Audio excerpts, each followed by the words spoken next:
दंगल 1 साल हो गया मुझे मुंबई में और मैंने बहुत सारी एड्स भी करी। इस एड के बाद मैंने एक बहुत बड़ी एड करी। फिर उसके बाद मुझे लगा अब तो मैं बड़ा काम करने आई हूँ भाई, मैं ये छोटी-छोटी एड्स नहीं करूँगी। अब मैं सिर्फ़ अच्छे-अच्छे और ब्रांड्स पैसे करूँगी। लूँगी, दूँगी नहीं। हाँ, मतलब एक बारी बुद्धू बन जाओ तो सीख जाते हो ना, तो हाँ, मैं सीख गई थी, धीरे-धीरे सीख गई थी। और 2-3 कास्टिंग डायरेक्टर्स के पास ही जाती थी एड शूट के लिए, क्योंकि एक डर भी बिठा रखा था घरवालों ने कि पता नहीं कैसा शहर होता है, जा रही हो बच के रहना। तो वो सिर्फ़ उन्हीं के कॉल का वेट करती थी मैं। तो 1 साल तक मैंने एड्स करी। उसके बाद Dangal was my first audition for a film.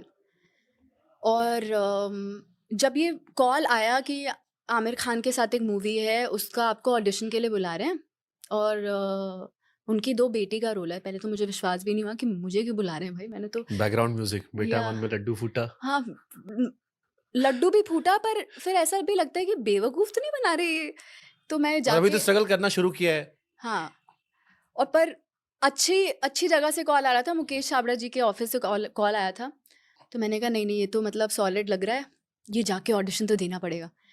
और तब मैं गीता के रोल के लिए ऑडिशन दे रही थी और ऑडिशन दिया।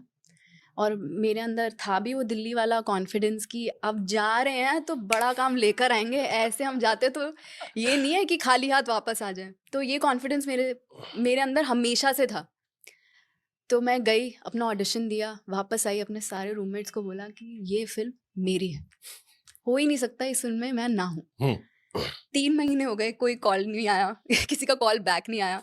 But I was still very positive कि नहीं, ये फ़िल्म मतलब कुछ ना कुछ ज़रूर होगा। और उस बीच मैं न्यूज़ भी पढ़ रही थी कि ये कोई और एक्टर कर रहा है, या ये गीता के रोल के लिए फाइनलाइज़ हो गई हैं। बट दिल में कहीं न कहीं ऐसा लग रहा था कि ये नहीं, कुछ तो मतलब ऐसा लग रहा है कि वापस तो आने वाला है एक अच्छा ये और। बहुत टफ होता होगा टाइम कि ये मिल गई तो स्टार बन जाएँगे, हाँ। नहीं मिली तो पता नहीं कितना स्ट्रगल चलेगा। हाँ, उस टाइम पे तो ऐसा था कि वो तलवार लटकी ही रहती थी। क्योंकि इससे बड़ी अपॉर्च्युनिटी किसी मतलब जो somebody who is not from the industry, उनको इतनी ईज़िली मिलती नहीं है ये। और ऐसा debut was my D dream debut. मतलब मैं उससे दंगल के ऑडिशन से पहले मुझे किसी साउथ की फ़िल्म का ऑफ़र आया। हुँ, उनको मैंने ऐसी हवा में ही बोल दिया था कि ओह! मैं तो बहुत बिज़ी हूँ, मुझे एक बॉलीवुड की बड़ी फ़िल्म मिल गई है, मैं 1 साल के लिए बिज़ी हूँ। उनको टरकाने के लिए क्या पता था कि ये सच हो जाएगा। पर 3 महीने हमने दंगल की ऑडिशन दिया। एक्चुअली नहीं, ये जब मुझे कॉल बैक नहीं आया तो मैंने कहा चलो अब दिल्ली चलती हूँ, कुछ महीने वापस म घर जाके थोड़ा रहूँगी। मम्मी के बर्थडे पे मैं मम्मा को सरप्राइज़ देने आई थी। और जैसे ही लैंड करी वहाँ लैंड करते ही मुझे कॉल आया मुकेश सर के ऑफ़िस से कि आप शॉर्टलिस्ट हो गए हो and Aamir sir would like to meet you.